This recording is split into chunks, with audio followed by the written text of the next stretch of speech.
21শে পদকপ্রাপ্ত অর্থনীতিবিদ ও চট্টগ্রাম বিশ্ববিদ্যালয়ের অবসরপ্রাপ্ত অধ্যাপক মঈনুল ইসলাম বলেছেন, অর্থনীতির বর্তমান চরম বিপদাবস্থার বড় কারণ একের পর এক মেগা প্রকল্পের খামখেয়ালি বাতিক ও হিড়িক। যথাযথ ফিজিবিলিটি স্টাডি ছাড়াই এক দশকে বাস্তবায়িত কিংবা বাস্তবায়নাধীন মেগা প্রকল্পের কয়েকটি স্বল্প প্রয়োজনীয় অথবা অপ্রয়োজনীয়, দুর্নীতি ও লুণ্ঠনের জন্য ভালো প্রকল্প গৃহীত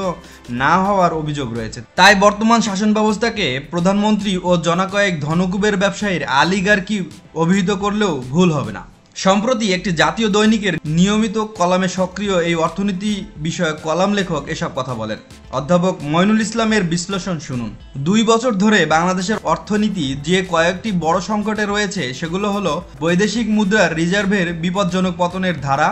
অভ্যন্তর অর্থনীতিতে বেলাগাম মুদ্রাস্ফীতির প্রকোপ, প্রবাসী বাংলাদেশিদের রেমিট্যান্স প্রেরণে গেড়ে বসা হুন্ডি ব্যবসার ক্রমবর্ধমান প্রভাবে ফরমাল চ্যানেলে রেমিট্যান্স প্রবাহ স্থবিরতা, ডলার সংকটের কারণে আমদানি এলসি খুলতে জটিলতা, গত 10 বছর ধরে রপ্তানির আয় 65 বিলিয়ন ডলারে বাড়িয়ে দেখানো, বৈদেশিক মুদ্রা বাজারে হু হু করে ডলারের দাম বাড়ায় 2021 সালের 87 থেকে 2024 সালের জুলাই মাসে 118 টাকায় উল্লম্ফন,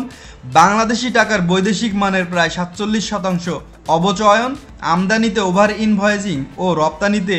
আন্ডার ইনভয়েসিং পদ্ধতিতে দেশ থেকে বিদেশে ব্যাপক পুঁজি পাচার, হুন্ডি পদ্ধতিতে দেশ থেকে বিদেশে ক্রমবর্ধমান ব্যাংক ঋণ পাচার, খেলাফি ঋণ সহ সমস্যার বিপজ্জনক অবনতি, রপ্তানি আয় দেশে ফেরত না এনে সেগুলো দিয়ে বিদেশে ঘরবাড়ি ব্যবসাপাতি ক্রয়, দুর্নীতি, পুঁজি লুণ্ঠন ও পুঁজি পাচার সম্পর্কে সরকারের অব্যাহত